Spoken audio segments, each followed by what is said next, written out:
ಮೊನ್ನೆ ಜಿಲ್ಲಾ ಉಸ್ತುವಾರಿ ಸಚಿವರ ಒಂದು ಇದು ನೋಡಿದೆ ನಾನು, ಒಂದು ಸ್ಟೇಟ್ಮೆಂಟ್ ನೋಡಿ, 2 ಜನ ಅರೆಸ್ಟ್ ಮಾಡಿದ್ದೀವಿ, ಮುಂದೆ ನಾನು ಹಾಗೆ ಅಲ್ಲ ಮಿಸ್ಟರ್ ಮಧು ಅವರೇ, ನೀವು ಜಿಲ್ಲಾ ಉಸ್ತುವಾರಿ ಸಚಿವ, ನೀವು ಜವಾಬ್ದಾರಿ, ಯು ಹ್ಯಾವ್ ದ ರೆಸ್ಪಾನ್ಸಿಬಿಲಿಟಿ. ನೀವು ಯಾರಿಗೆ ಕಾರಣವಾಗಿದ್ದಾರೆ, FSIL ರಿಪೋರ್ಟ್ ಒಂದೇ ದಿನಕ್ಕೆ ಬರ್ಬೋದು, ಏನು ದೊಡ್ಡ ವಿಷಯ ಏನೂ ಅಲ್ಲದ, ನಿಮಗೆಲ್ಲ ಗೊತ್ತಿದೆ, ಎಲ್ಲರಿಗೂ ಎಲ್ಲ ಗೊತ್ತಿದೆ. ಆದ್ರಿಂದ ಸಂಕಮೇಶನ ಮಗ ಈ ಭೂಮಿ ಎಲ್ಲಿದ್ರೂ ಕೂಡ ಅವನ್ನೇ ಒದ್ದೊಳಗೆ ಹಾಕೋದಕ್ಕೆ ನೀವು ಜವಾಬ್ದಾರಿ ತೆಗೆದುಕೊಳ್ಳಬೇಕಾಗುತ್ತೆ ಅಂತಕ್ಕಂಥದ್ದು ನಾನು ನಿಮ್ಮಲ್ಲಿ ಮನವಿ ಮಾಡುತ್ತೇನೆ. ಮಾನ್ಯ ಬೇಳೂರು ಗೋಪಾಲಕೃಷ್ಣನವರೇ, ಹರ್ತಾಳ್ ಹಾಲಪ್ಪನವರೇ, ಮಧು ಬಂಗಾರಪ್ಪನವರೇ, ಕುಮಾರ್ ಬಂಗಾರಪ್ಪನವರೇ, ತಾವೆಲ್ಲರೂ ದೊಡ್ಡ ಜವಾಬ್ದಾರಿ ಇದೆ. ಈ ನಾವೇನು ನಮ್ಮ ಕಾನೂನು ಕ್ರಮವನ್ನೇ ಬೇಡುವ ಅವಶ್ಯಕತೆ ಇಲ್ಲ. ಇಲ್ಲಿ ಮೆಜಾರಿಟಿಯಲ್ಲಿ ಸಮಾಜ ಇದೆ, ಸಮುದಾಯದ ಸ್ವಾಭಿಮಾನ ಎತ್ತಿ ಹಿಡಿಯಬೇಕಾಗತ್ತೆ. ಒಬ್ಬ ಸಮುದಾಯದ ಮಹಿಳೆ, ಅವರ ಮನೆ ಹೋಗಿ ಬಂದೆ ನಾನು, ಬಹಳ ಸಣ್ಣ ಮನೆ, ಒಬ್ಬ ಭ್ರಷ್ಟ ಅಧಿಕಾರಿ ಆಗಿದ್ದರೆ ಅಂದರೆ ಈ ಥರ ಆಗ್ತಿತ್ತ? ಯಾವುದೂ ಆಗ್ತಿದ್ದಿಲ್ಲ. ಇದಕ್ಕೆ ನಾವು ಒಪ್ಪೋದಿಲ್ಲ. ರಾಜ್ಯ ಸರ್ಕಾರ ಕೂಡಲೇ ಇದಕ್ಕೆ ಗಮನ ಕೊಡಬೇಕು. ನೀವು ಬೇರೆ ಬೇರೆ ಕೇಸುಗಳಲ್ಲಿಯೂ ಬೇರೆ ಬೇರೆ ಕಡೆ ಯಾವ ರೀತಿಯಲ್ಲಿ ಕಾಳಜಿ ತೋರಿಸ್ತಿರಲ್ಲ ಮಾನ್ಯ ಮುಖ್ಯಮಂತ್ರಿಗಳೇ. ಮಹಿಳಾ ಆಯೋಗ ಏನು ಮಾಡ್ತಾ ಇದೆ? ರಾಜ್ಯದ ಮಹಿಳಾ ಆಯೋಗ ಶ್ರೀಮತಿ ನಾಗಲಕ್ಷ್ಮೀಬಾಯಿ ಅಂತ ಕಾಣ್ತಾ, ಅವರ ಹೆಸರು ನನಗೆ ಅನಿಸೋ ಪ್ರಕಾರ. ಯಾಕೆ ನೀವು ಝೊಮೊಟೊ ಕೇಸ್ ಮಾಡ್ಬೇಕಿತ್ತಲ್ಲ, ಝೊಮೊಟೊ ಮಾಡ್ಬೋದಿತ್ತಲ್ಲ, ಯಾಕೆ ಮಾಡಂಗಿಲ್ಲ? ನೀವು ಬೇರೆ ಎಲ್ಲ ಮಾಡ್ತೀರಿ, ಲಕ್ಷ್ಮೀ ಹೆಬ್ಬಾಳ್ಕರ್ ವಿಷಯದಲ್ಲಿ ಮಾಡ್ತೀರಿ. ಯಾಕೆ ಲಕ್ಷ್ಮೀ ಹೆಬ್ಬಾಳ್ಕರು ಮೇಲ್ವರ್ಗದ ಮಹಿಳೆ ಆಗಿದ್ರಿಂದನಾ? ನಾವು ಹಿಂದುಳಿದ ವರ್ಗ ಆಗಿದ್ರಿಂದನಾ? ಹಿಂದುಳಿದ ವರ್ಗದ ಮಹಿಳೆಗೆ ಯಾವುದು ಸ್ವಾಭಿಮಾನ ಇಲ್ವಾ?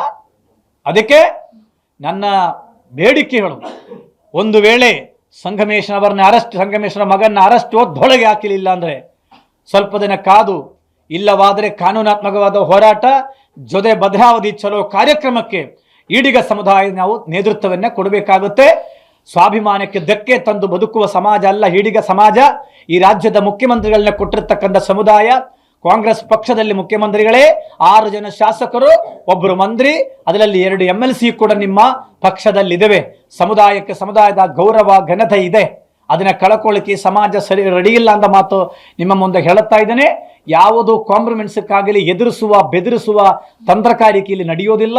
ಆ ಮಹಿಳೆಗೆ ಆ ನ್ಯಾಯ ಸಿಗಬೇಕು, ಆ ಕುಟುಂಬಕ್ಕೆ ನೆಮ್ಮದಿಯಿಂದ ಬದುಕಬೇಕಾಗತ್ತೆ.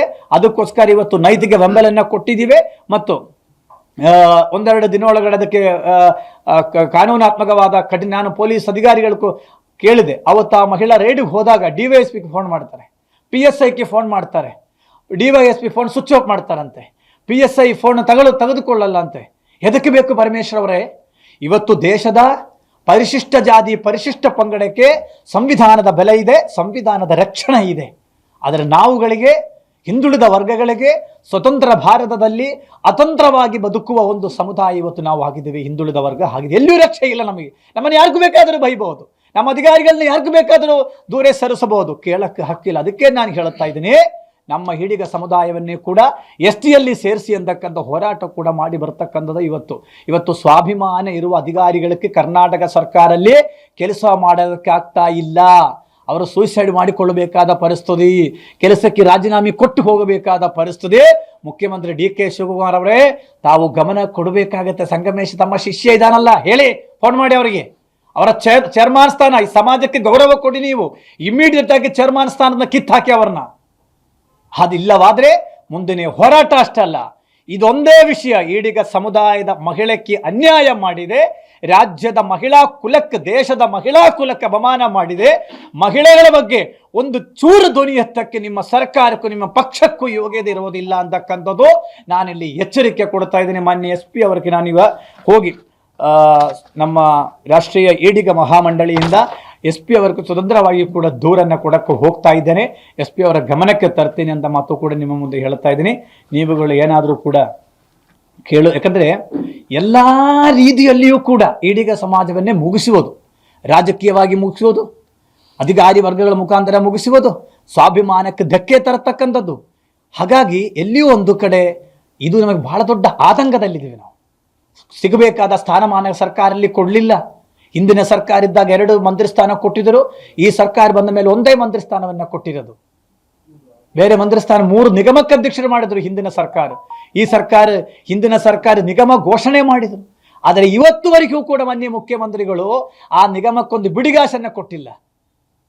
ಹಿಂದುಳಿದ ವರ್ಗಗಳನ್ನೇ ವಿರೋಧ ಪಕ್ಷದಲ್ಲಿದ್ದಾಗ ನೀವು ಹಿಂದುಳಿದ ವರ್ಗ, ದಳಿದು, ಅಲ್ಪಸಂಖ್ಯಾ ಅಂತ ಹೇಳೋದು, ಆದರೆ ಆಡಳಿತಕ್ಕೆ ಬಂದಾಗ ಅದೆಲ್ಲ ಮರೆದು ಹೋಗಿಬಿಡೋದು. ಬರೀ ಒಂದು ಗ್ಯಾರಂಟಿಯಿಂದ ಸಾಲೋದಿಲ್ಲ. ಗ್ಯಾರಂಟಿಗಿಂತ 10 ಪಟ್ಟಾಗಿ ನಮಗೆ ನಮ್ಮ ಸ್ವಾಭಿಮಾನ ಬಹಳ ಮುಖ್ಯ. ನಮ್ಮ ಸಮುದಾಯದ ಹೆಣ್ಣು ಮಕ್ಕಳ ಸ್ವಾಭಿಮಾನ ಮುಖ್ಯ. ಈಡೀಗ ಸಮುದಾಯಕ್ಕೆ ಇದೇ ರೀತಿ ಅಪಮಾನ ಮಾಡಿದರೆ, ಅದಕ್ಕೆ ತಕ್ಕ ರೀತಿಯಲ್ಲಿ ನೀವು ಅವ್ರಿಗೆ ಪಾಠ ಕಲಿಸಲಿಲ್ಲ ಆದರೆ ಮುಂದೆ ಯಾವ ರೀತಿಯಲ್ಲಿ ನಿರ್ಣಯ ತೆಗೆದುಕೊಳ್ಳಬೇಕು ಅಂತಕ್ಕಂಥದ್ದು ಈ ಸಮಾಜಕ್ಕೆ ಗೊತ್ತಿದೆ ಎಂದ ಮಾತನ್ನು ಹೇಳುತ್ತೇನೆ.